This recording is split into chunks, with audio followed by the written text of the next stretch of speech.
إله الأولين والآخرين وأشهد أن محمدا عبده ورسوله لا نبي ولا رسول بعده أما بعد. Alhamdulillah segala puji kita panjatkan kepada Allah Subhanahu wa taala Rabb semesta alam. Dan segala nikmat yang Allah Azza wa Jalla limpahkan kepada kita semua hingga detik ini Allah Tabaraka wa taala kembali mengizinkan kita untuk berkumpul mengkaji ayat-ayatnya, mengkaji hadis-hadis Nabi Sallallahu Alaihi Wasallam yang dengannya kita berharap dan meminta kepada Allah Subhanahu wa taala selalu agar Allah Azza wa Jalla menjadikan bertambahnya ilmu kita adalah proses bertambahnya iman kita, bertambah amal kita, ketakutan kita, cinta kita, dan harapan kita kepada Allah Azza wa Jalla. Salawat serta salam semoga selalu tercurahkan dan terimpahkan kepada junjungan besar Nabi kita Muhammad Sallallahu Alaihi Wasallam, kepada para sahabat dan keluarga beliau ila yaumil qiyamah. Baik jemaah sekalian dirahmati Allah, di pembahasan yang lalu kita sudah masuk dalam pembahasan tema pembagian hati, dan kita sudah membagi hati yang sehat di bagian yang pertama, bagian yang kedua adalah hati yang mati, dan yang ketiga adalah hati yang sakit. Pada pertemuan kali ini insya Allah kita akan melanjutkan kajian kita di halaman 18, ya. Kemudian nanti akan masuk di bab sisi lain hati, lalu berikutnya jalan masuk setan ke dalam hati biidznillah azza wa jalla, insya Allah. Baik, silahkan dibaca dulu Anda ya. Jadi sudah bisa menanyakan apabila sudah siap, juga sudah khair para peneliti. Ya, bismillahirrahmanirrahim. Assalamualaikum warahmatullahi wabarakatuh. Waalaikumsalam. Sisi lain hati ya Ustadz ya? Iya benar. Sisi lain hati, para sahabat membagi hati menjadi 4 macam.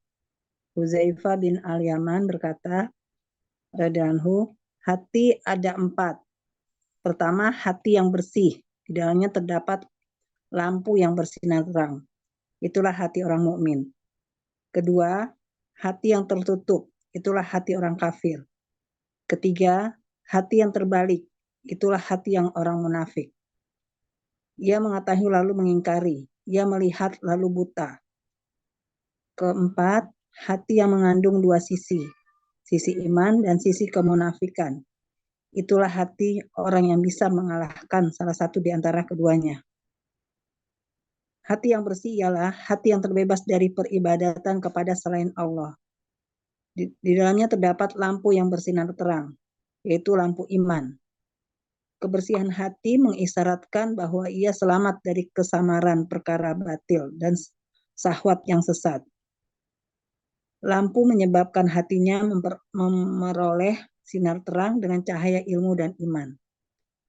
Hati yang tertutup ialah hati yang masuk dalam tutup dan tabirnya.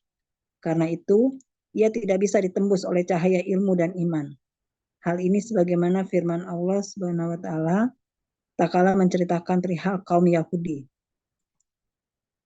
Wa qalu qulubuna gulf bal la'anahumullahu bikufrihim faqalilam ma yu'minun.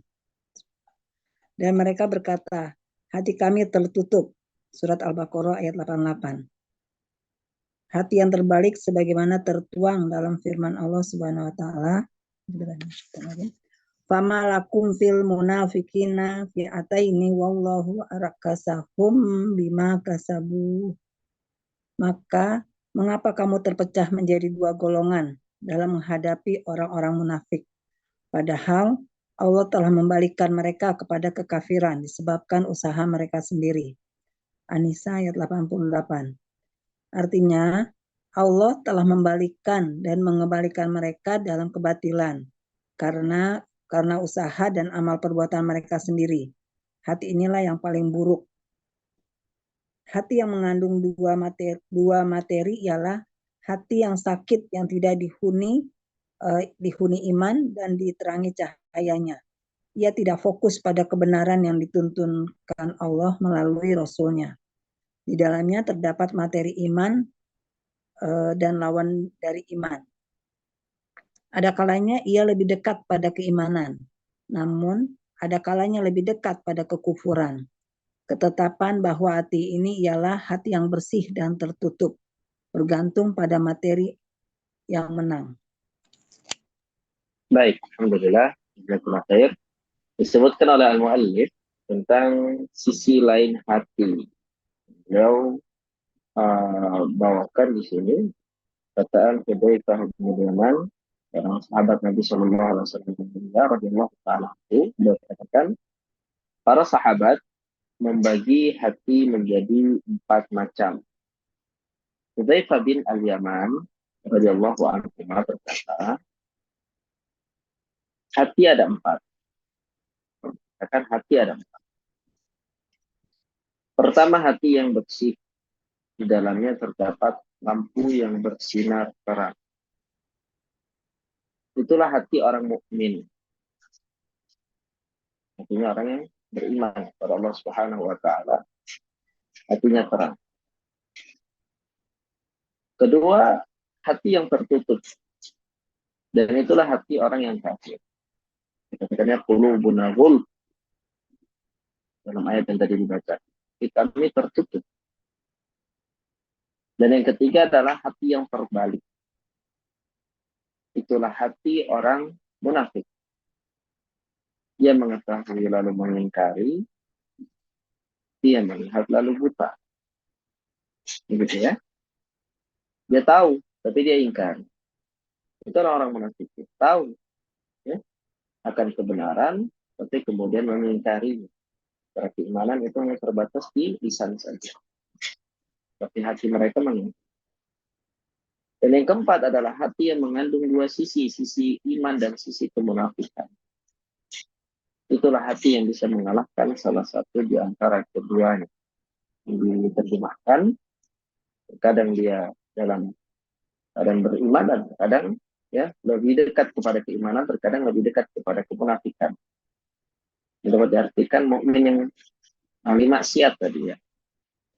Jadi di sini akan menggabungkan keempat ciri-ciri hati. Ada yang dia mukmin, orang yang beriman, mukmin saleh gitu ya. Kemudian ada mukmin ahli maksiat, ada hati kafir dan hati orang yang beriman. Hati orang yang munafik. Lalu dikatakan hati yang bersih adalah hati yang terbebas dari peribadatan kepada selain Allah, tapi dia bukan orang yang melakukan kesyirikan. Seluruh ibadahnya diberikan kepada Allah Subhanahu wa taala. Di dalamnya terdapat lampu yang bersinar terang, yaitu lampu iman. Kebersihan hati mengisyaratkan bahwa ia selamat dari kesamaran perkara batil dan syahwat yang sesat. Hatinya bersih, bersih dari syahwat gitu ya. Bersih dari perkara-perkara yang batil. Hati ini mukmin yang beramal saleh. Katakan tadi dalam ayat sabiqun bil khairat. Lampu menyebabkan hatinya memperoleh sinar terang dengan cahaya ilmu dan iman. Ini yang pertama. Sedangkan hati yang kedua adalah hati yang tertutup. Dan ialah hati yang masuk dalam tutup dan takdir. Karena itu, ia tidak bisa ditembus oleh cahaya ilmu dan iman. Sesuatu yang tertutup, tidak akan ada bisa masuk cahaya ilmu dan iman ke dalam hati yang tertutup. Hal ini sebagaimana firman Allah Subhanahu wa taala tatkala menceritakan perihal kaum Yahudi. Wa qalu qulubuna ghulf. Dan mereka berkata, hati kami tertutup. Bal la'anahumullahu bi kufrihim faqalilan ma yu'minun. Tapi Allah laknat mereka sebab kekufuran mereka dan sedikit sekali dari mereka yang beriman. Baik, hati yang ketiga adalah hati yang terbalik sebagaimana yang tertuang dalam firman Allah An-Nisa ayat 88. Fama lakum fil munafiqina fi'ataini wallahu arkasahum bima kasabu. Maka mengapa ya, kalian terpecah menjadi dua golongan dalam menghadapi orang-orang munafikin? Padahal Allah telah membalikkan mereka kepada kekafiran disebabkan usaha mereka sendiri. Amal mereka itulah menyebabkan mereka kembali kepada kekafiran. Artinya Allah telah membalikkan dan mengembalikan mereka dalam kebatilan karena usaha dan amal perbuatan mereka sendiri. Inilah keadaan orang-orang munafikin. Hati inilah yang paling buruk. Jadi katakan Allah Subhanahu wa taala, orang munafikin itu tidar fil asfali minan nar. Mereka itu ada di kerah neraka jahanam. Tempat yang paling dalam, tempat yang paling bawah dari neraka jahanam. Dibandingkan kondisi keadaan orang-orang kafirin dan orang-orang munafikin, yang terburuk adalah orang-orang munafikin.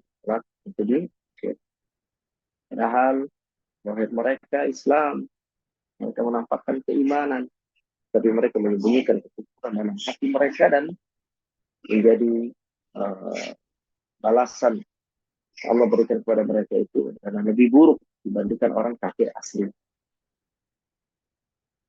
Berikutnya adalah hati yang mengandung dua materi.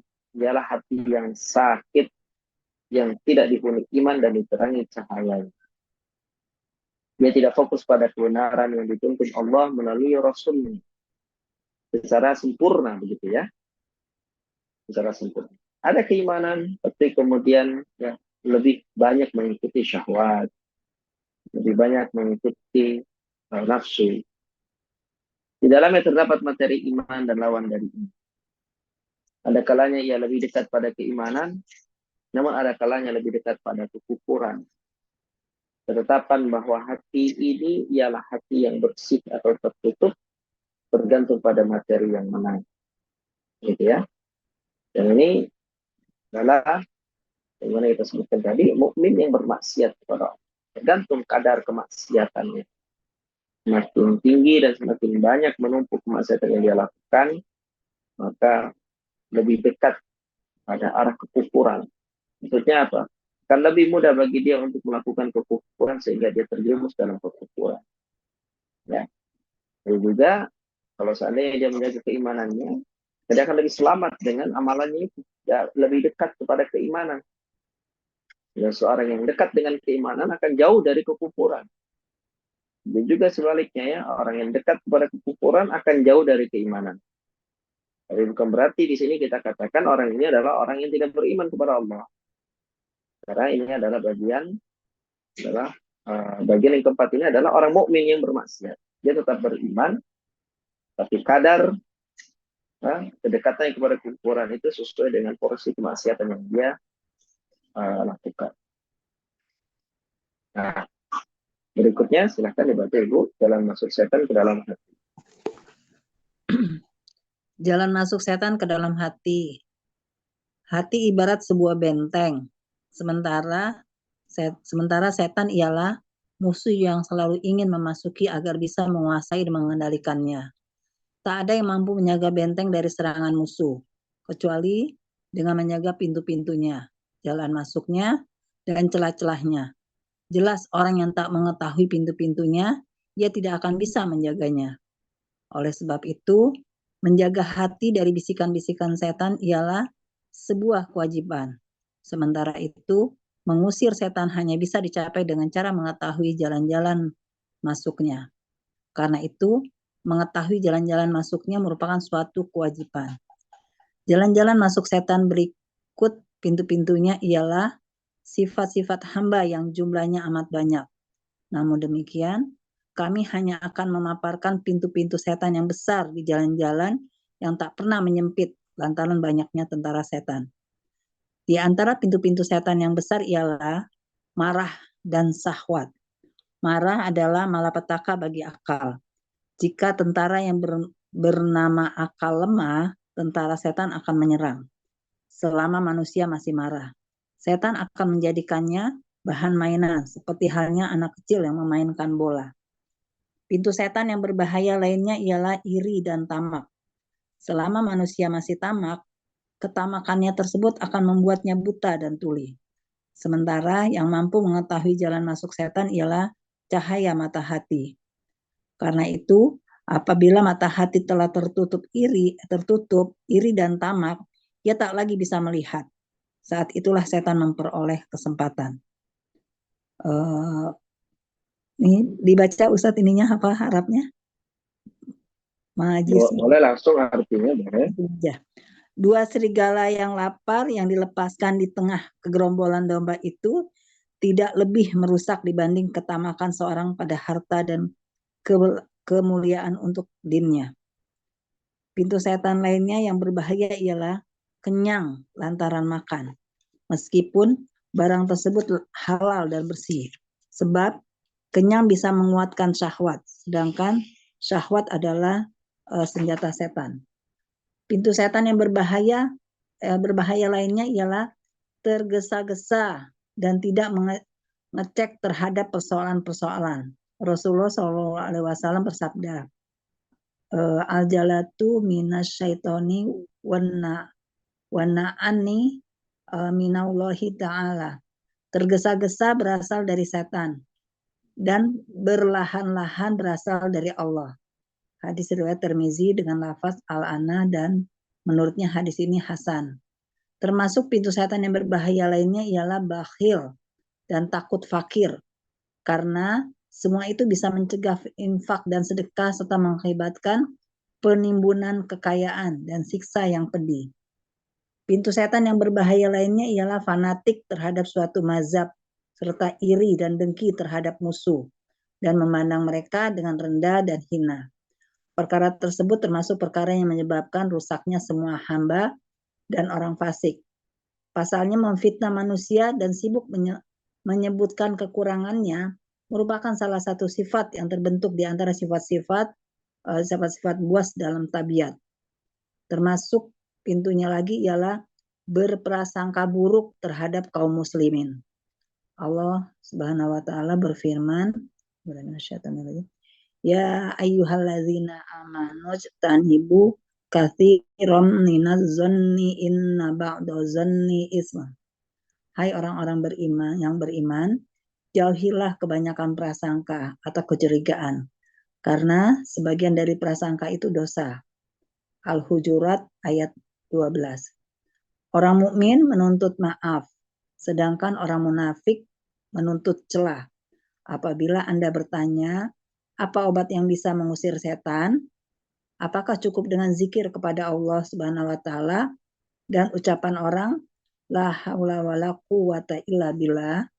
Ketahuilah, obat hati yang terjangkit penyakit-penyakit tersebut ialah menutup jalan-jalan masuk ini, yaitu dengan membersihkan hati dari sifat-sifat tercela.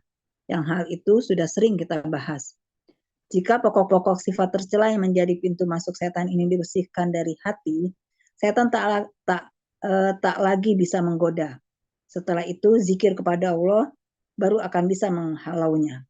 Sebab hakikat zikir tidak akan bisa hadir di dalam hati kecuali setelah hati dimakmurkan dengan takwa dan disucikan dari sifat-sifat tercela.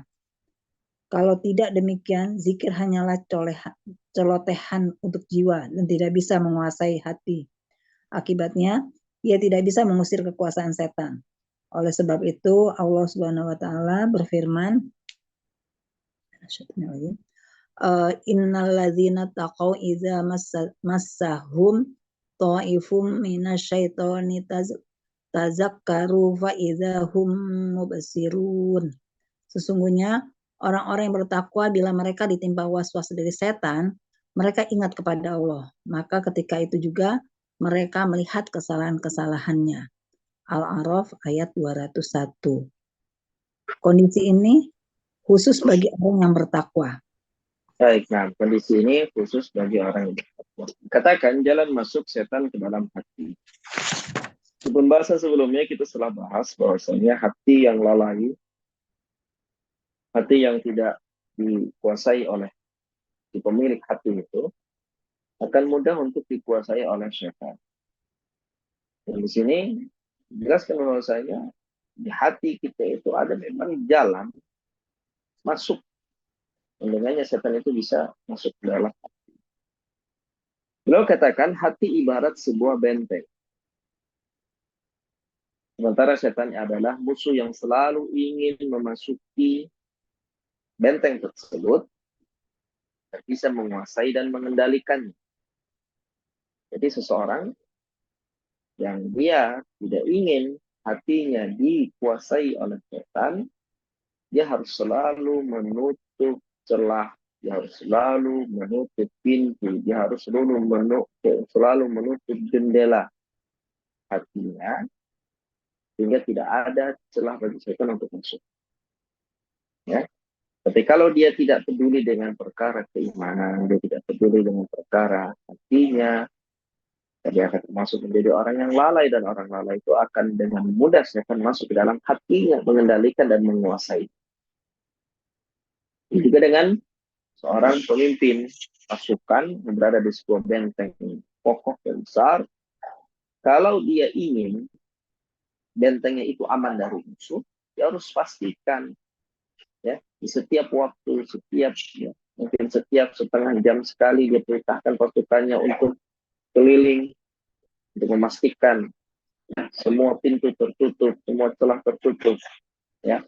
Lalu bahkan dia tidak mencukupkan dengan itu saja, dia sendiri yang turun lapangan, ya, dia melihat, ya, meneliti setiap pintu memang tertutup, memastikan. Begitu juga dengan hati. Hati ini ya, dibaratkan dengan benteng.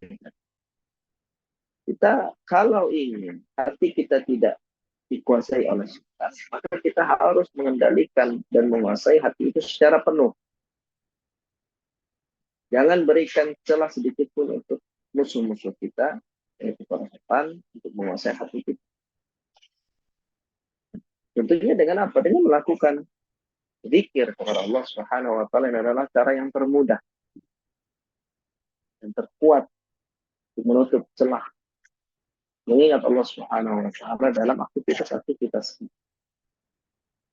Dikatakan tak ada yang mampu menjaga benteng dari serangan musuh kecuali dengan menjaga pintu-pintu jalan masuknya dan celah-celah.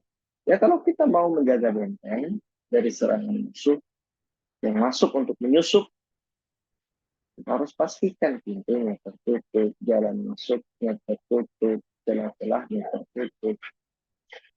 Ya, ini juga kita kalau mau hati kita itu bersih dari pengendalian setan, kita harus pastikan sholatnya kita, zikirnya kita, zikir pagi, zikir petang, kemudian sholat malamnya kita perhatikan, kemudian juga amal-amal ibadah yang lain kita harus perhatikan. Jelas orang yang tak mengetahui pintu-pintunya, ia tak akan bisa menjaganya. Ini masalah. Kalau seorang pemimpin pasukan saja tidak tahu, dia tidak menguasai medan, dia nggak tahu nih benteng ini pintunya ada berapa, ya, dia tidak tahu bagaimana cara mengunci pintu bentengnya, gitu ya. Dia tidak tahu ternyata di benteng tersebut ada pintu rahasianya. Nah, ini sulit. Ada jalan rahasia yang tidak terlihat, ya. Ini akan menjadi masalah. Orang mukmin yang cerdas, dia tahu kelemahan dia itu di apa saja. Dia sadar, oh, kelemahan saya di sini, di sini, di sini. Ini bisa berpotensi menjadi pintu, bisa menjadi celah masuk setan. Tapi dia harus kuatkan di sini. Dia harus kenali dirinya sendiri. Setiap dari kita harus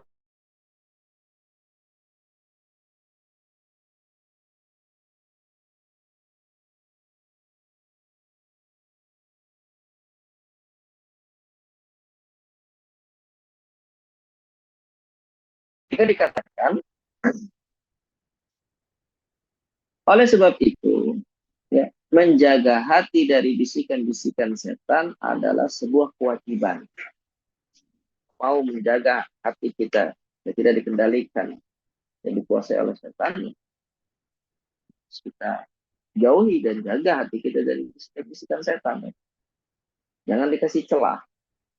Sementara itu mengusir setan hanya bisa dicapai dengan cara mengetahui jalan-jalan masuknya. Nah ini tadi ya. Bagaimana cara menahan musuh agar tidak masuk ke benteng. Pastikan tiap celah, tiap pintu, setiap jendela tutup rapat. Pastikan setiap waktu.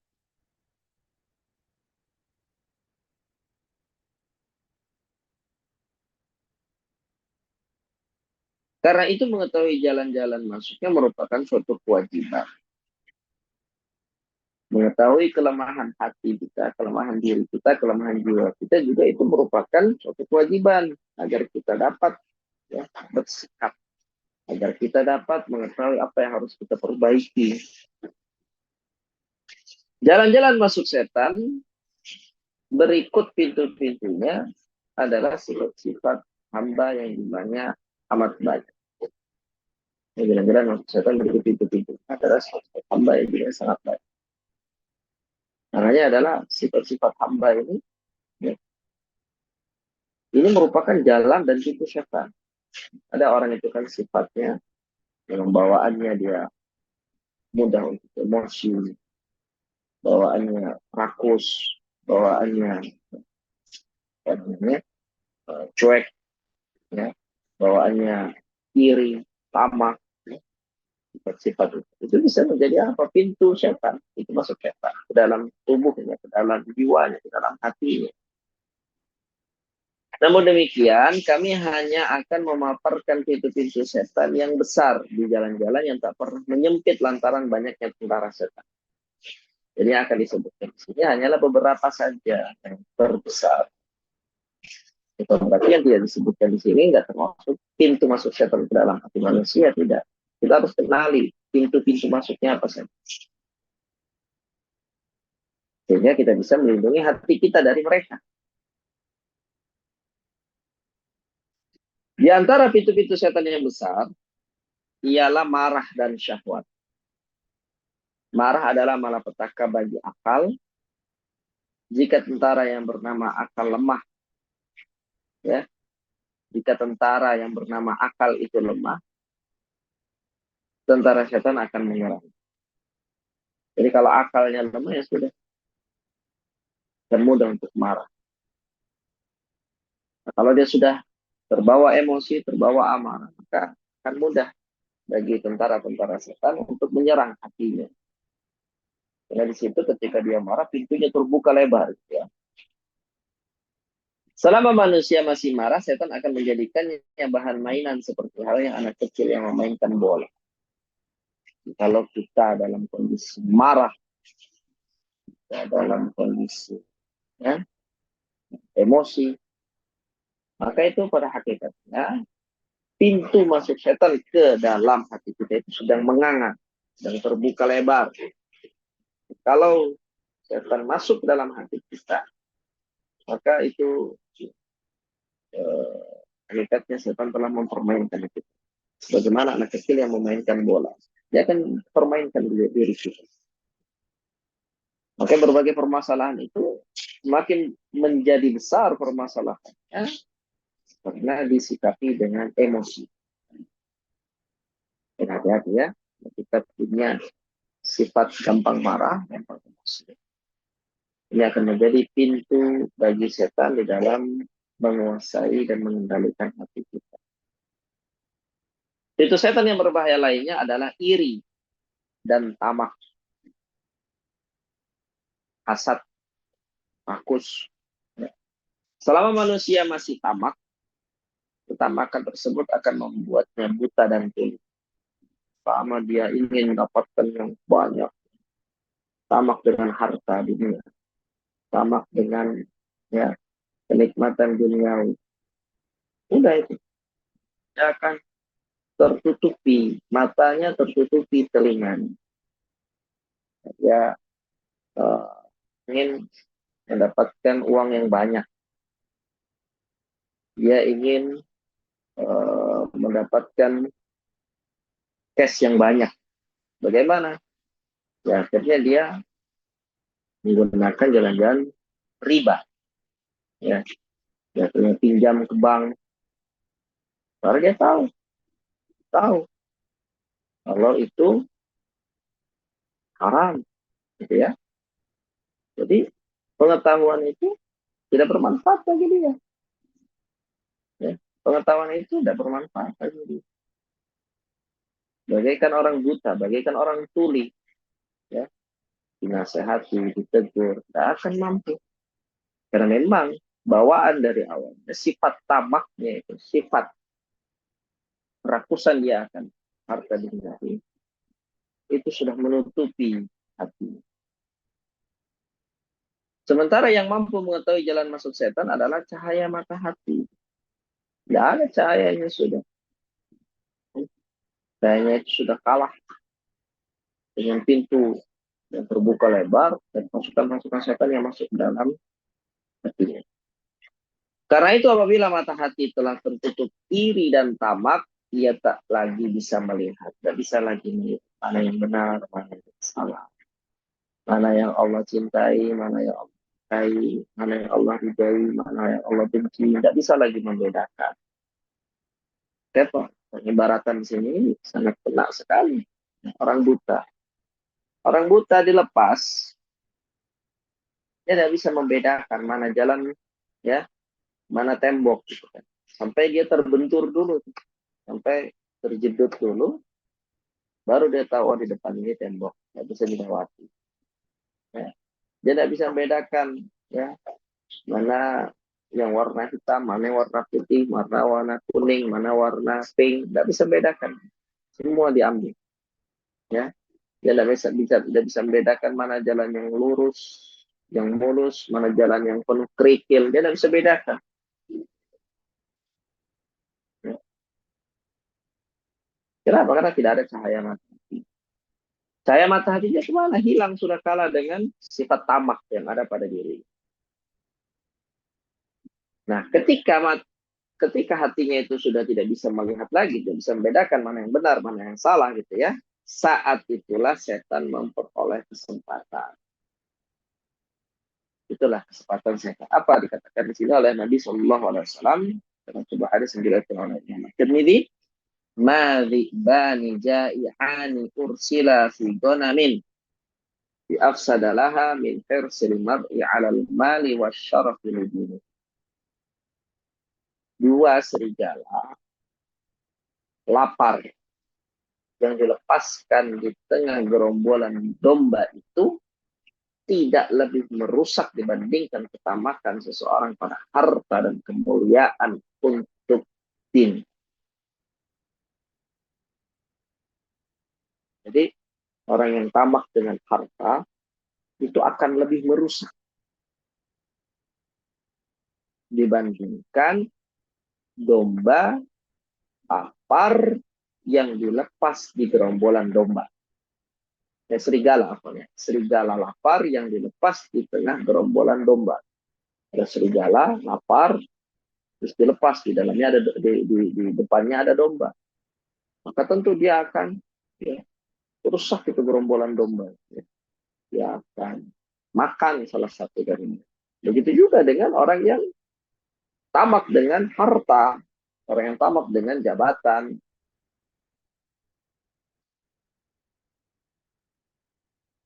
Nah, orang yang tamak kepada harta dan jabatan, dia akan lebih banyak melakukan kerusakan dibandingkan serigala tadi.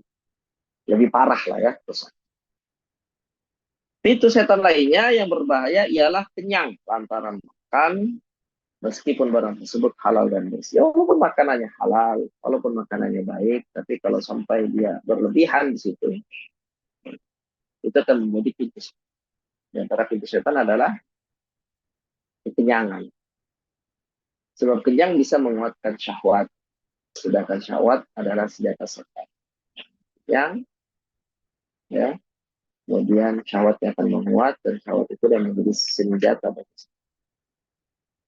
Makanya seorang itu kalau dia memiliki salah persoalan dalam permasalahan ini, Nabi Shallallahu Alaihi Wasallam sudah memberikan solusi, yaitu dengan berpuasa, ya, di mana seseorang itu bisa menjaga pintu setan untuk dirinya, dan dia memiliki masalah dalam masalah makanan, ya, bila syahwatnya besar, solusi dari Nabi Shallallahu Alaihi Wasallam adalah dengan berpuasa. Pintu setan yang berbahaya lainnya adalah tergesa-gesa dan tidak mengecek terhadap persoalan-persoalan. Apapun masalahnya selalu terburu-buru. Rasulullah Shallallahu Alaihi Wasallam bersabda, "Ala ajalatu min syaitan." Tergesa-gesa itu berasal dari setan. Wa ta'anni minallahi ta'ala, dan berlahap-lahap, ya, relax, santai, ya, tidak tergesa-gesa. Itu, ya, adalah pemberian dari Allah.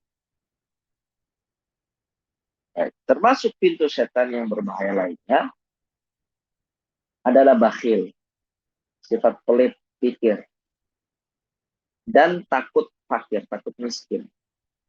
Karena semua itu bisa mencegah infak. Kalau sudah bakhil, pelit, tidak mungkin berinfak. Bisa mencegah dia dari sedekah. Orang kalau takut miskin, ya, bisa dia bersedekah. Bisa mengakibatkan penimbunan kekayaan dan siksa yang berbeda. Nah, ini kenyataannya. Ada orang yang memiliki harta yang banyak sekali. Memiliki harta yang banyak sekali. Misalnya uangnya saja, ya, itu triliunan tabungannya, ya. Tapi untuk kehidupannya sendiri saja dia pelit, gitu. Jangankan untuk orang, untuk kehidupan sendiri saja dia pelit. Sehingga, ya, jangankan untuk berbagi kepada orang lain, untuk dirinya saja dia pelit, ya, untuk makannya semuanya, ya, pelit.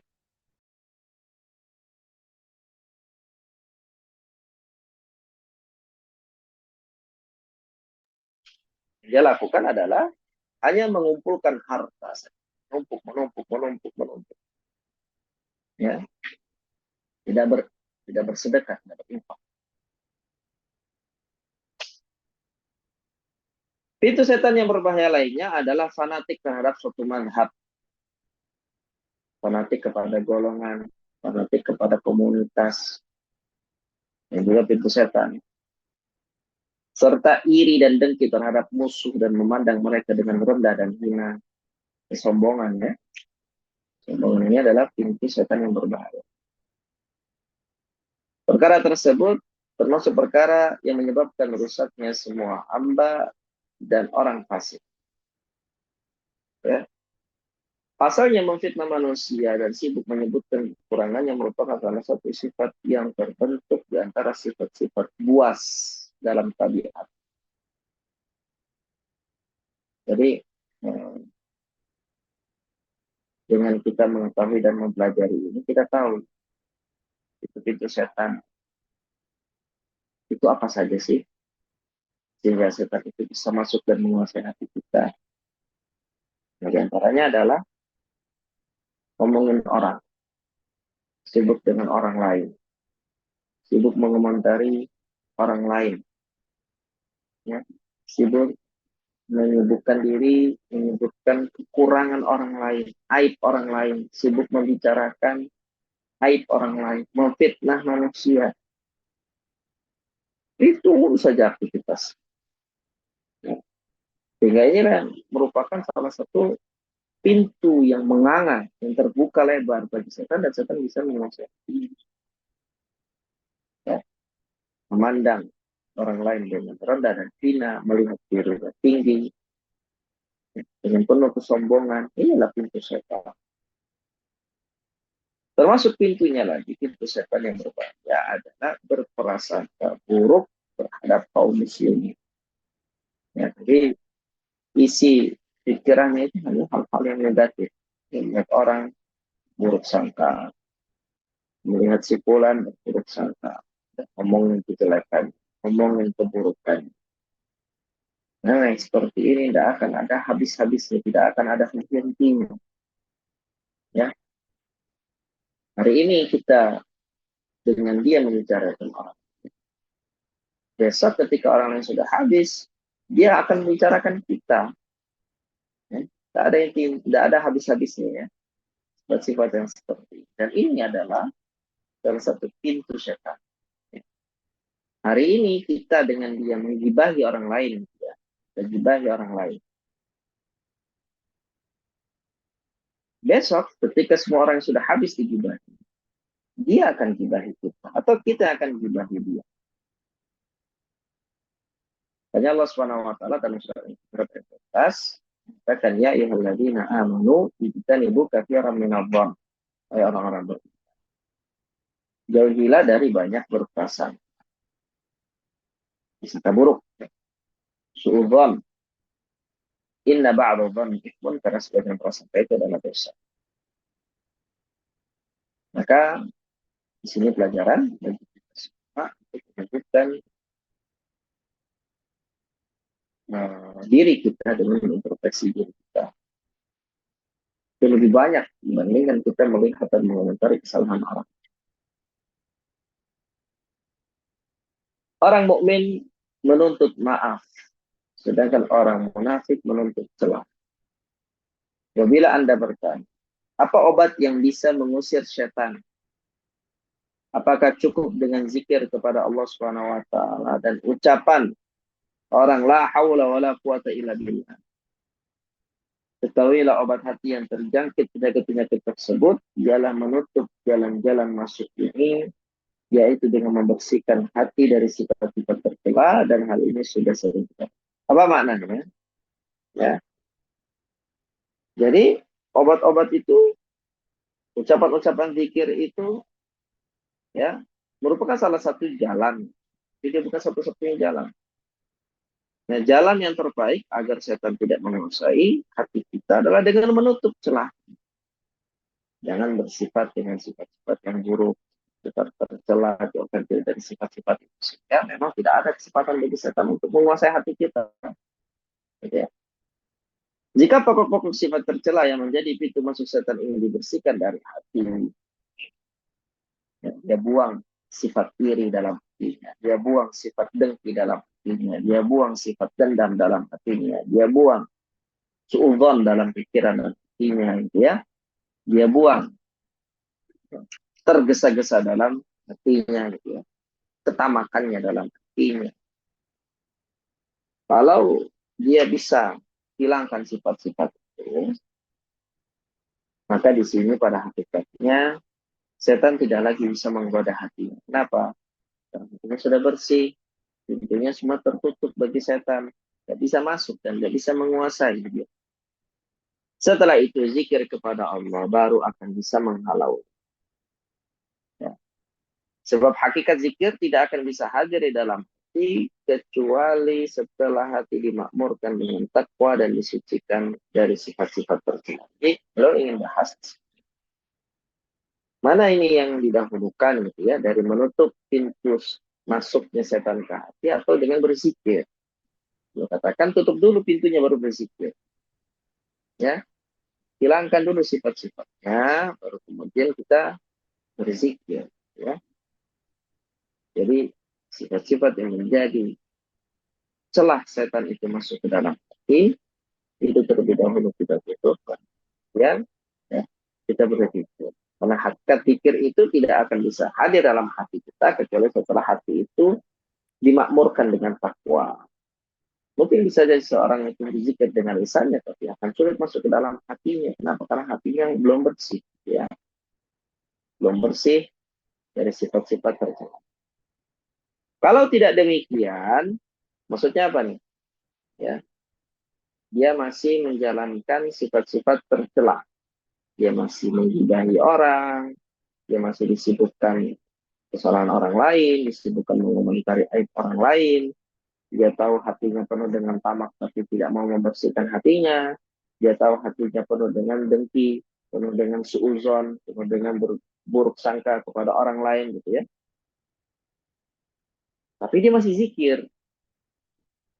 Dia zikir pagi, zikir petang. Tapi maksiatan lisannya masih jalan terus. Maka di sini beliau katakan, zikir itu menjadi hanyalah celotehan untuk jiwa dan tidak bisa menguasai hati. Ya, zikir yang dia lakukan celotehan saja, dari mulut, dari lisan. Tidak bisa menjadikan dirinya dapat mengontrol hatinya, mengendalikan kembali hatinya dari setan. Akibatnya ia tidak bisa mengusir kekuasaan setan dari hati. Tidak bisa dia. Ya. Mengusir setan tidak bisa. Kenapa? Karena zikir itu hanya sekedar di lisannya. Maka dari itu dalam beberapa praktek ya, jadi seorang roki itu tidak hanya untuk mengingatkan seseorang itu untuk baca Al-Quran dan berzikir kepada Allah. Tapi seorang peruqyah itu juga mengingatkan dia untuk bertaubat kepada Allah Subhanahu wa taala dari setiap perbuatan maksiat yang dia lakukan. Ya, kalau dia mengganjal dalam hatinya dendam kepada seseorang, dia harus maafkan, ya. Kemudian kalau seandainya dia masih ada kezaliman, dia harus ya, halalkan kezaliman tersebut. Ya, kalau dia masih suka menggibahi orang, memfitnah orang, mencaci maki orang, dia masih sombong, ya, dia harus tinggalkan itu semua. Dan dibarengi dengan zikir, baru zikirnya bermanfaat, baru doanya bermanfaat, baru rukyahnya bermanfaat. Ya, nah, karena terkadang ada yang disibukkan hanya dengan zikir saja, akhirnya ya, sembuh-sembuh. Ya seperti inilah hakikatnya. Dia tidak bisa mengusir setan. Harusnya bagaimana? Pintu-pintunya ditutup, jalan-jalannya dibersihkan. Dibersihkan dengan apa? Melakukan ketakwaan, meninggalkan perbuatan yang diharamkan. Ya, dia bersihkan jalan-jalan hatinya, kemudian dia tutup setelah hati itu dari setan, baru kemudian dia berzikir. Dan zikir yang diucapkan di lisannya barulah bisa masuk ke dalam. Baru bisa masuk ke dalam. Tapi kalau seandainya dia berzikir dan bermaksiat, maka zikir itu hanya sekedar celotehan di lisan. Tidak bisa masuk ke dalam hati. Ini maknanya dalam, ya. Maknanya dalam. Oleh sebab itu Allah Subhanahu wa taala berfirman, "Innalladzina taqaw." Sesungguhnya orang-orang yang bertakwa itu, idza massahum ta'ifun minasyaitan, apabila mereka ditimpa was-was dari syaitan, tadzakkaru, maka mereka akan ingat kepada Allah, fa idza hum mubsirun, maka seketika itu juga mereka melihat kesalahan-kesalahan. Orang bertakwa itu ketika ada masalah, dia akan introspeksi dirinya, dia melihat dan melis kesalahan-kesalahannya, dia perbaiki. Ya, jadi di antara hal yang dapat mengusir kekuasaan, merobohkan kekuasaan setan dalam hati kita itu tidak cukup dengan berzikir, tapi juga harus meninggalkan maksiat yang selama ini kita merasa aman dan merasa nyaman berada di dalamnya. Ya. Kondisi ini khusus bagi orang yang bertakwa. Baik, silakan dilanjut Ibu. Ini setan itu sebelumnya ada ini ya, dari Ibu Endang, suara anak terdengar kecil ya. Yang lain bagaimana? Ibu yang lain? bagus, bagus Bagus, Ustaz. Ustaz. Bagus. Mungkin tadi sempat Ustaz agak putus-putus. Jaringan mungkin ya. Iya. Baik, Tapi memang sepertinya memang tidak seperti biasa. Suaranya agak rada pecah kalau di saya gitu. Iya, memang nggak bersih ya, kurang bersih ya. Kurang bersih seperti nggak seperti biasanya. Nah, Terdengar tapi agak rada apa pecah gitu, Ustaz, nggak bulat. baik. Mudah-mudahan ke depan Saya bisa. agak baik, insyaallah. Lanjut Ustaz. Nah, silakan dilanjut. Setan itu seperti seekor anjing lapar yang menghampiri Anda. Bila Anda tidak mempunyai daging dan roti, ia akan menyingkir.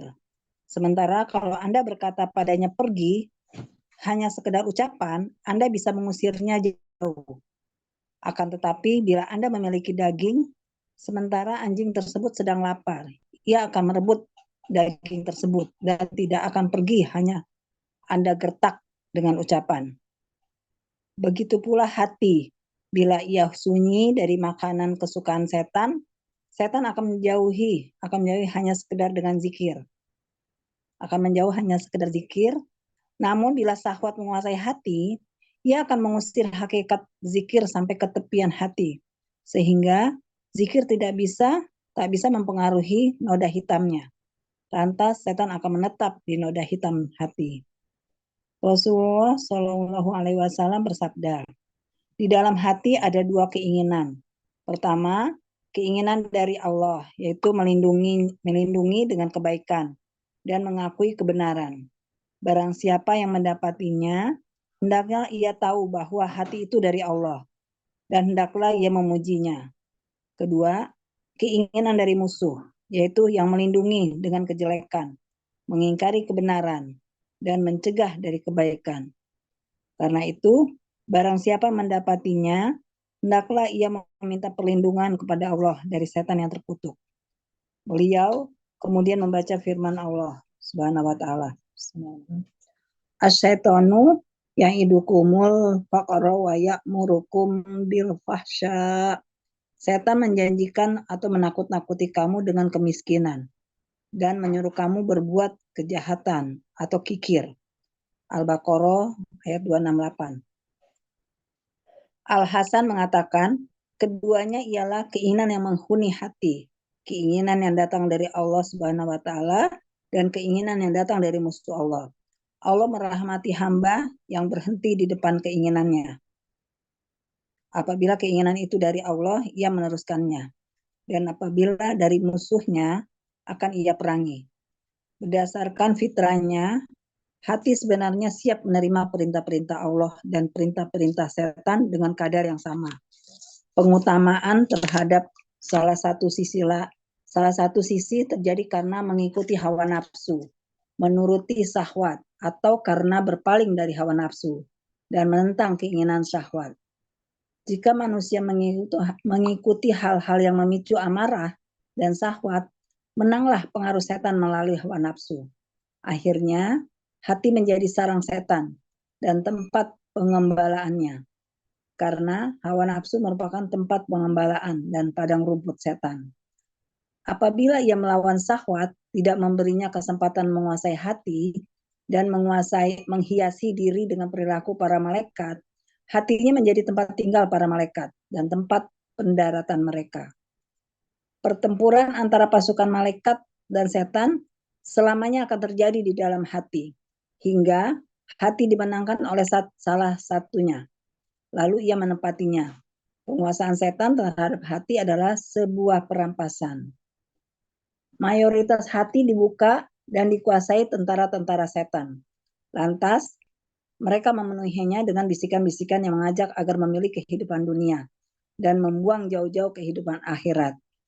Faktor dasar penguasaan tentara-tentara setan ialah menuruti syahwat dan hawa nafsu. Hati tidak bisa dibuka lagi, kecuali setelah dibersihkan dari makanan setan, yaitu hawa nafsu dan syahwat, serta disemarakan dengan zikir kepada Allah yang merupakan tempat jejak bagi para malaikat. Diriwayatkan dari Huzaifah bin Al-Yaman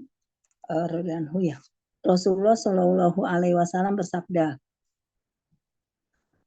turadul fitanu alal qulubi ka'ridil hasiri udan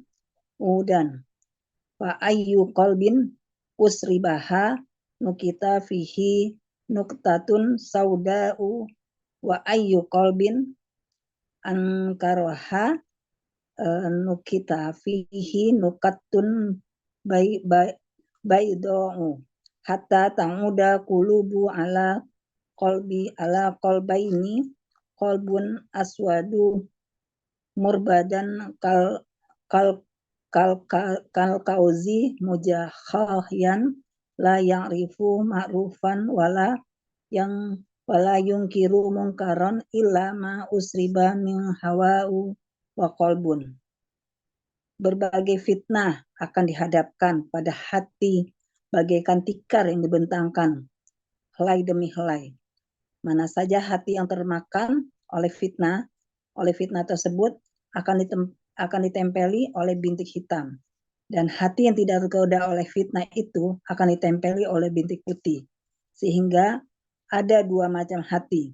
Hati yang hitam legam bagai cangkir jubuk yang miring, yang tidak bisa menguasai kebaikan dan tidak menolak kemungkaran.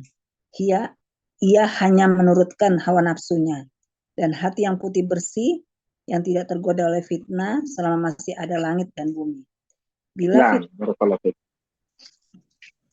katakan tentang kondisi yang tadi, bahwasanya zikir itu akan menjadi bermanfaat pada hati seorang hamba jika hatinya itu bersih dari kemaksiatan kepada. Kalau hatinya itu masih penuh dengan kemaksiatan, banyak melakukan dosa, banyak melakukan kefasikan, kezaliman, maka zikir itu hanya akan menjadi celotehan di lisannya saja, tidak akan bermanfaat dari hatinya. Bermanfaat di sini maknanya adalah dia tidak bisa mengusir setan ya, dengan hal tersebut. Dan hal ini diibaratkan oleh Al-Mu'allif dengan mengatakan setan itu seperti seekor anjing lapar yang menghampiri Anda. Ada anjing yang lapar, anjing buas gitu ya. Bila Anda tidak mempunyai daging dan roti, tidak punya makanan, tidak ada makanan apa-apa, dia akan menyingkir. Kalau Anda berkata padanya pergi, hanya sekedar ucapan Anda bisa mengusirnya jauh-jauh. Jadi hanya dengan ucapan kita bisa mengusir, pergi, kita bentak pergi gitu ya. Karena memang kita nggak bawa apa-apa. Tangan kita kosong, nggak ada kanan gitu ya. Jadi hanya dengan ucapan kita bisa mengusir. Akan tetapi bila Anda memiliki daging, dia buas, lapar, terus dia lihat di tangan kita ada daging gitu ya. Sementara anjing tersebut sedang lapar, ia akan merebut daging tersebut dan tidak akan pergi. Hanya Anda gertak dengan ucapan. Ya, jadi jangan, maksudnya di sini belum ambilkan permisalan. Jangan biarkan hati kita terdapat makanan-makanan bagi setan. Bisa. Kita harus bersihkan hati kita dari makanan-makanan setan. Makanan setan itu apa? Tadi disebutkan diantaranya ya, perbuatan-perbuatan tercela. Bisa, hasad, dengki, iri, tamak, ya, sombong. Itu adalah makanan-makanan setan. Jadi kalau kita mau setan itu tidak menguasai hati kita, bersihkan dulu hati kita dari itu. Dan bantu lagi dengan zikir kepada Allah SWT. Juga beliau katakan, begitu pula hati bila ia sunyi dari makanan kesukaan setan. Maksudnya nggak ada nih makanan setan dalam hati. Setan akan menjauh hanya sekedar dengan zikir. Dan cukup dengan zikir, selesai sudah. Setan akan pergi, hilang, dia akan jauh.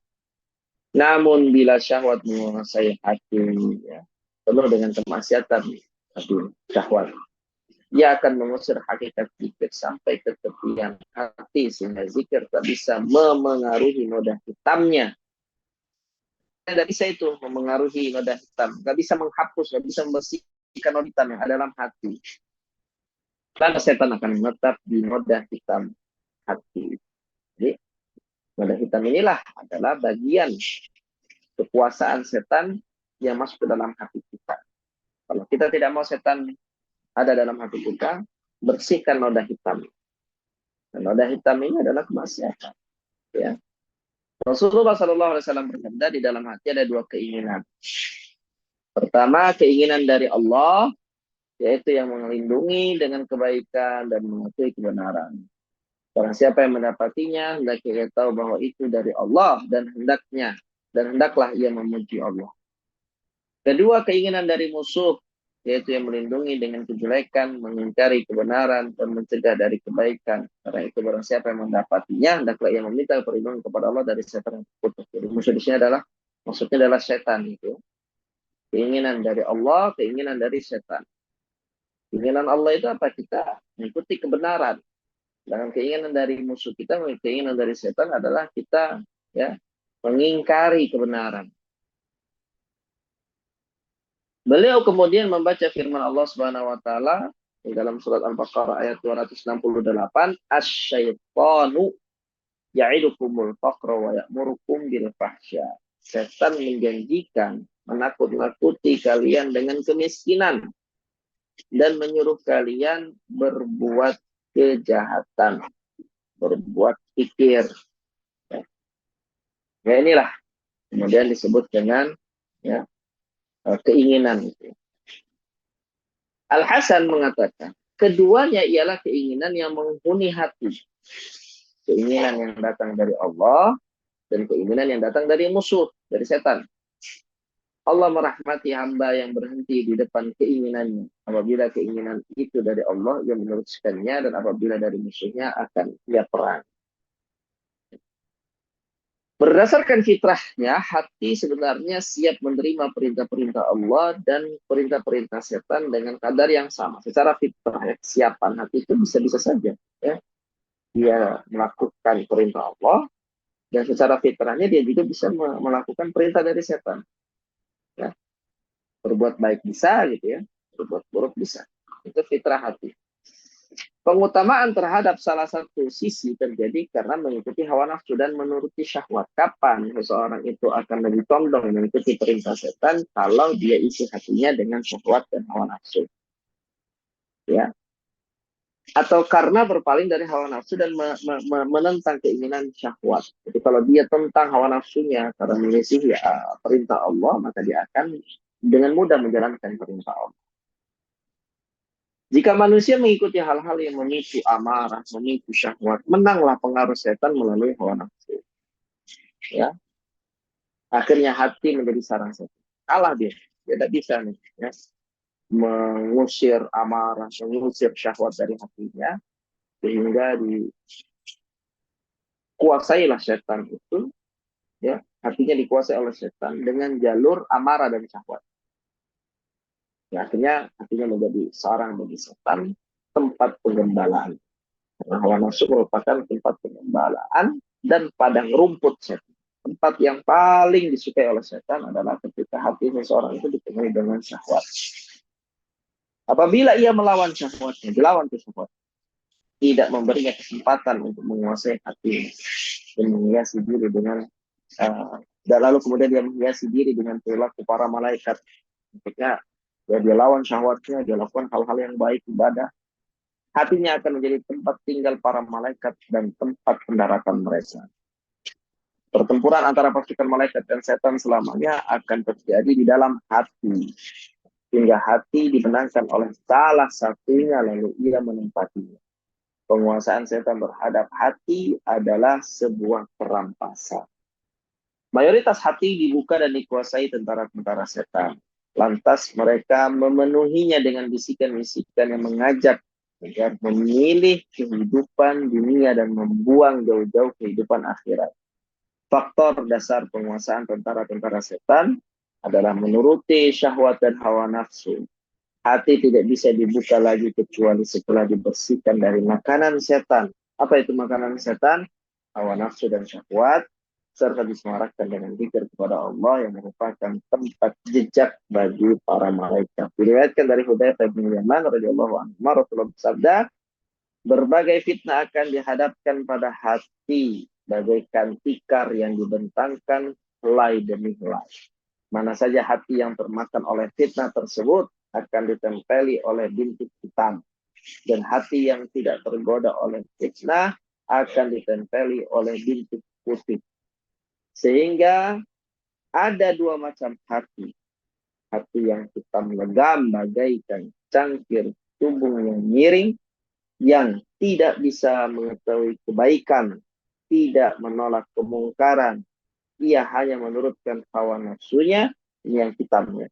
Dan hati yang putih bersih yang tidak tergoda oleh fitnah selama masih ada langit dan bumi. Itu bagian hati, ada hati yang hitam dan hati yang bersih. Baik, kemudian pembahasannya masih panjang ya. Insyaallah ini akan kita selesaikan di pertemuan yang akan datang di nilai Azza wa Jalla. Pada besarnya di sini pembahasan tentang hati. Jadi kita sudah bahas tentang pertama pembagian hati dari Hudzaifah bin Yaman. Jadi kalau pertemuan sebelumnya kita membagi hati menjadi 3, di sini ada pembagian lain Pembagiannya Hudzaifah bin Yaman yang membagi hati menjadi 4. Lalu kemudian kita telah mempelajari bahwasanya hati itu ibarat benteng yang itu ada celahnya, ada apa namanya, ada pintu-pintunya, ya. Kalau seandainya seseorang tidak menjaga pintu-pintu itu, maka akan berpotensi setan bisa masuk dan menguasai, mengendalikan hatinya. Itu juga, ya, apa yang menjadi sifat-sifat buruk ada dalam hati manusia itu adalah makanan yang disukai oleh setan. Makanan di sini maksudnya sesuatu yang digemari, ya. Dia akan menjadikan itu senjata sehingga mereka bisa menguasai hati kita. Bagaimana cara untuk mengusir setan adalah dengan menghentikan kemaksiatan yang kita sudah rutinkan, kemaksiatan yang sudah mendarah daging dengan kita, yang kita sembunyikan dari manusia, ya, tapi masih kita pegang erat kemaksiatan. Ya, kita harus hilangkan, kita harus lepaskan kemaksiatan itu adalah bentuk untuk mencuci hati kita. Ya, kalau sudah tercuci, barulah, ya, di situ akan bermanfaat zikir-zikir yang kita lantunkan. Seperti itu. Allah Ta'ala alam, jazakallahu khair. Insyaallah kita lanjutkan ya, pembahasannya di pertemuan yang datang. Wassalamualaikum warahmatullahi wabarakatuh. Barakallahu fiikum wa jazakumullah.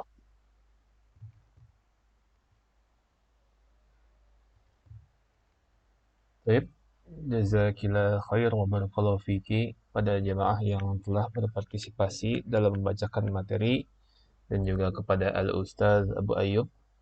Jazakallahu khair wa barakallahu fik wa ahsanallahu ilaik atas ilmu yang telah disampaikan. Semoga menjadi ilmu yang bermanfaat bagi kita semua, dapat dipahami, diamalkan serta didakwahkan. Semoga Allah Ta'ala berikan taufik kepada kita semua. Amin ya rabbal alamin. Baik, kepada jemaah yang ingin bertanya, dipersilahkan. Boleh, Pak, saya nanya. Silakan Ibu. Tadi yang saya baca tadi ya, Ustaz, kan ada pintu setan yang berbahaya lainnya ialah fanatik terhadap suatu mazhab serta iri dan dengki terhadap musuh dan memandang mereka dengan rendah dan hina. Ini mazhab di sini maksudnya apa ya Ustaz ya? Maksudnya kelompok.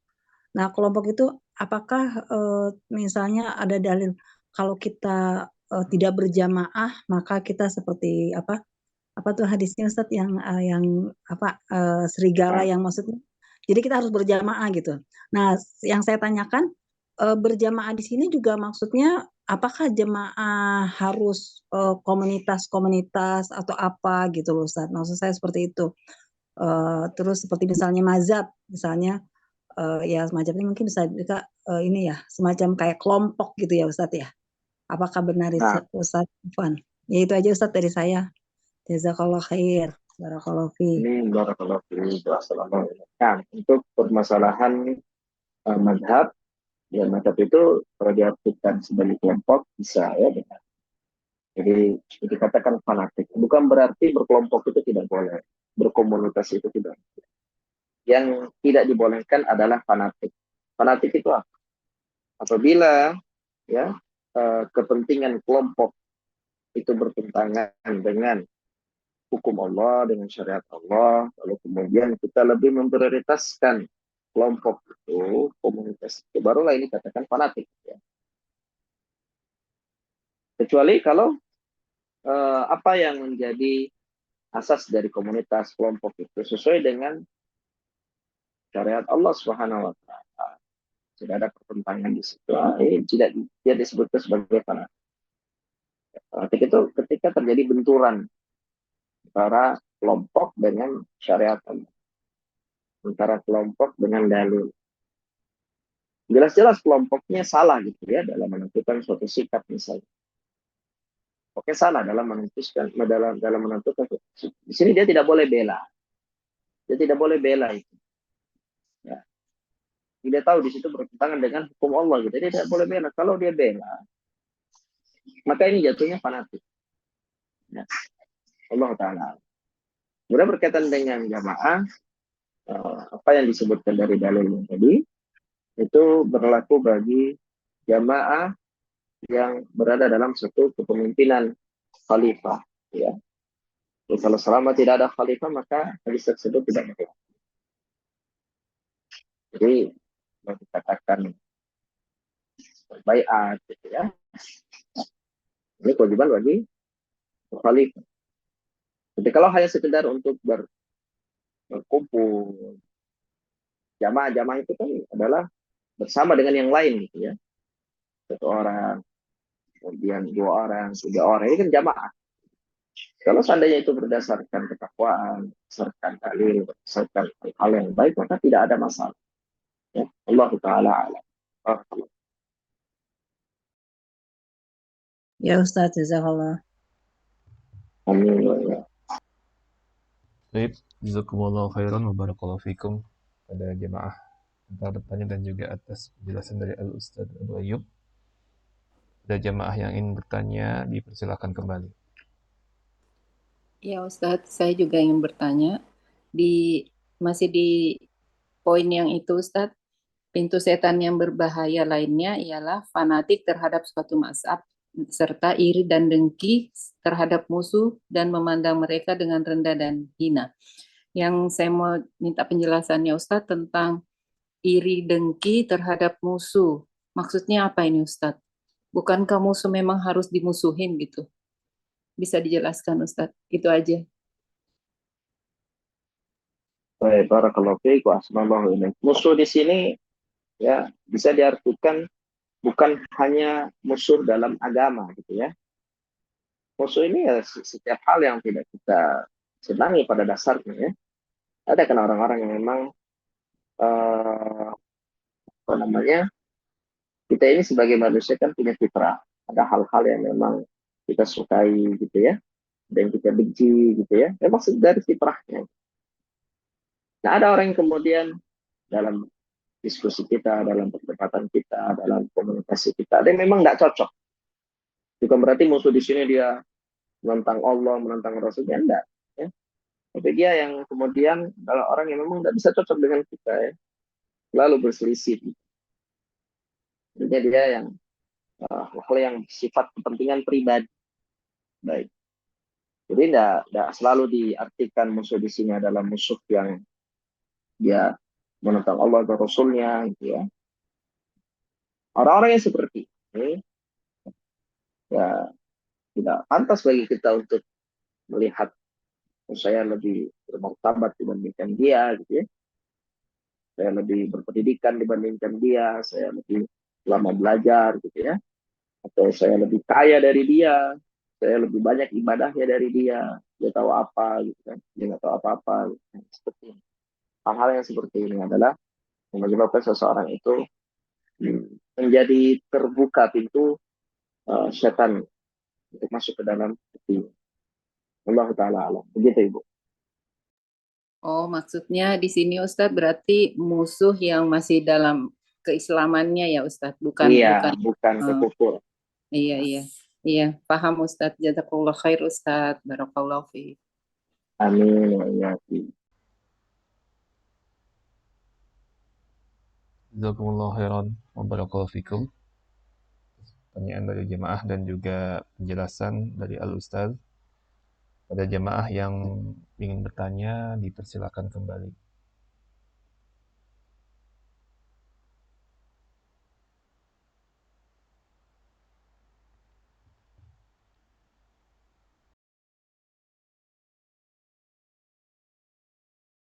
Assalamualaikum Ustaz.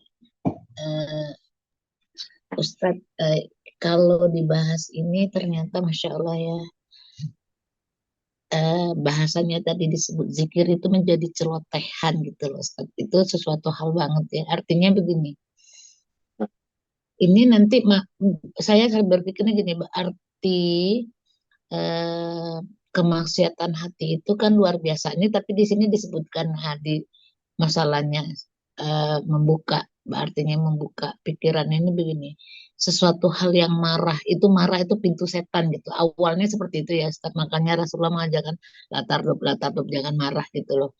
Itu luar biasa. Maksud saya seperti ini Ustaz. Ternyata seseorang walaupun dia ngakunya bertauhid gitu lah kan,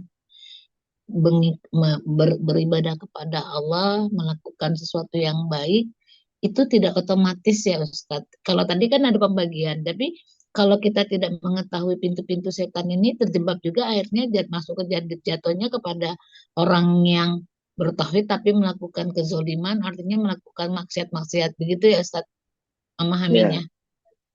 nah, ya, jadi memang seseorang yang bertauhid, Allah Subhanahu wa taala dalam berbagai ayat, Nabi sallallahu alaihi wasallam dalam berbagai hadis kan telah menjelaskan kepada kita keutamaan tauhid, dan tauhid ini memang dasar.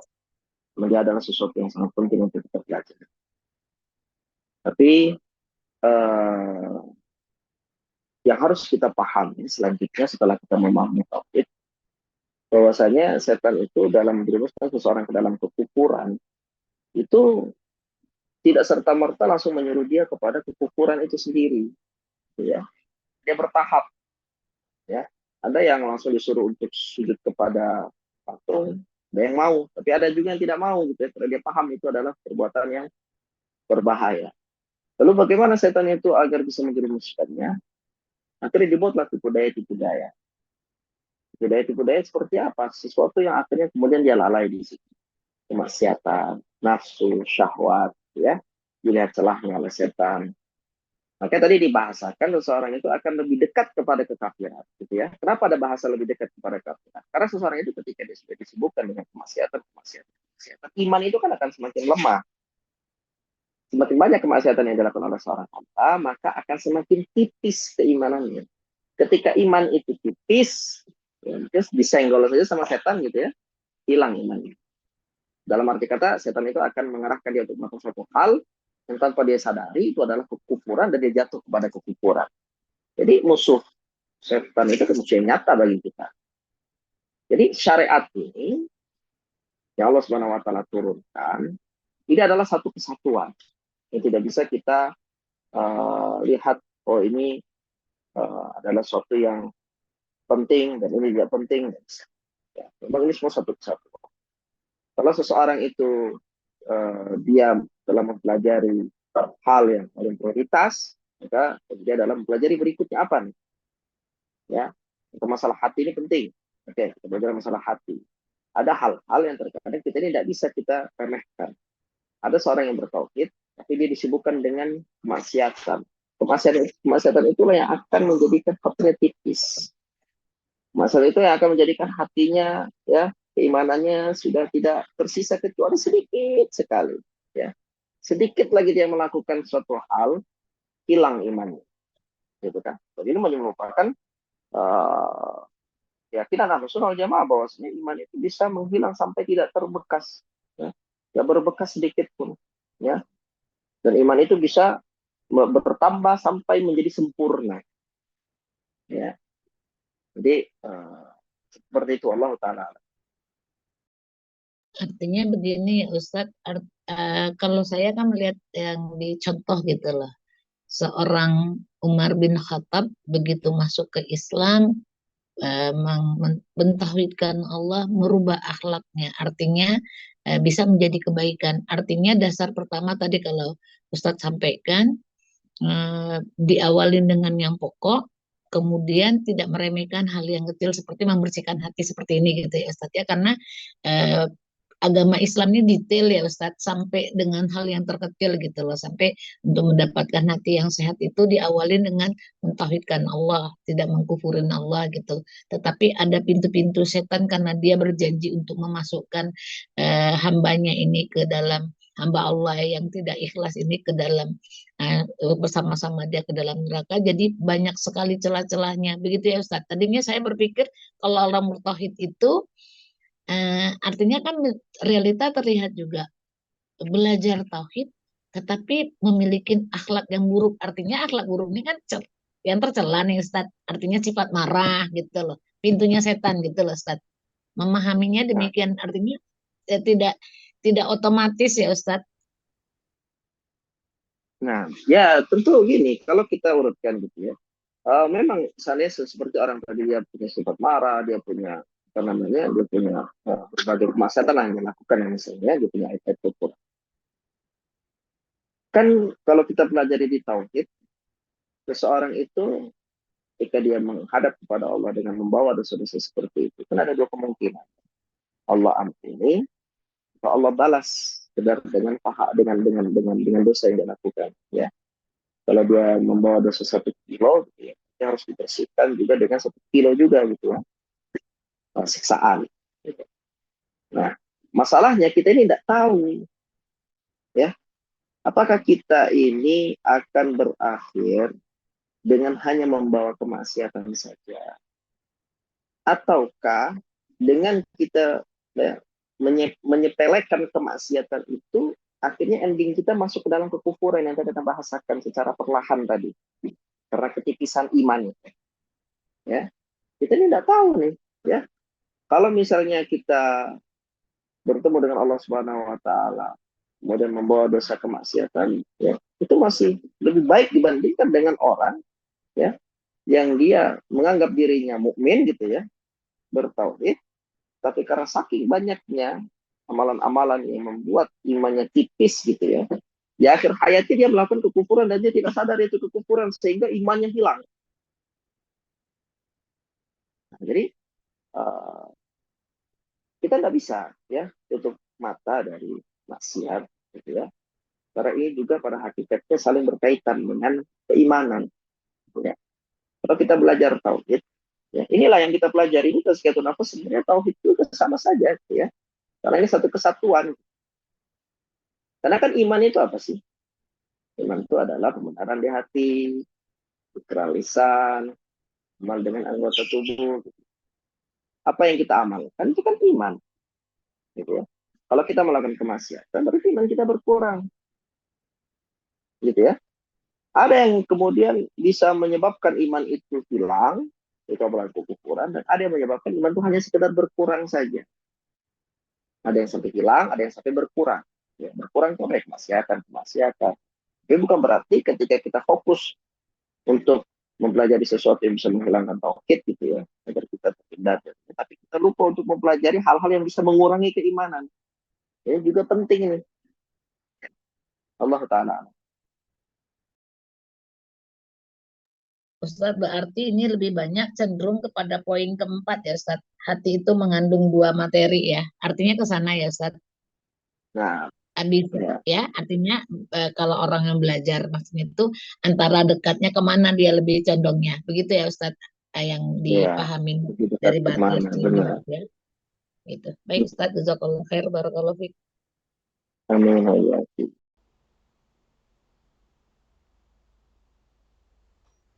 Baik, jazakumullah khairan wa barakallahu fikum. Nah, waktu sudah hampir jam 2:30. Mungkin kajian kita akhiri sampai di sini. Bagi jamaah yang ingin bertanya, insyaallah ta'ala bisa di kajian yang akan datang, insyaallah ta'ala. Baik, sebelum kajian diakhiri, Ana mewakili jamaah mengucapkan jazakallahu khair wa barakallahu fiik wa asnallahu ilaik atas kuluangan waktu, ilmu, dan nasihat yang telah disampaikan oleh Al-Ustaz Abu Ayyub. Semoga Ustaz dan keluarga beserta kita semua selalu berada dalam lindungan Allah Subhanahu wa Ta'ala, dan semoga Allah Ta'ala menjadikan kita semua termasuk hambanya yang masuk ke dalam surga Firdausnya tanpa hisab dan tanpa azab. Amin ya rabbal alamin. Kita tutup majelis ini. Subhanakallahumma wa bihamdika asyhadu an la ilaha illa anta astaghfiruka wa atubu ilaik. Wassalamualaikum warahmatullahi wabarakatuh. Waalaikumsalam. Waalaikumsalam warahmatullahi wabarakatuh. Jazakumullah khair. Jazakallah khair Ustaz, jazakallah Abu Arkan. Wa'alaikum warahmatullahi wabarakatuh.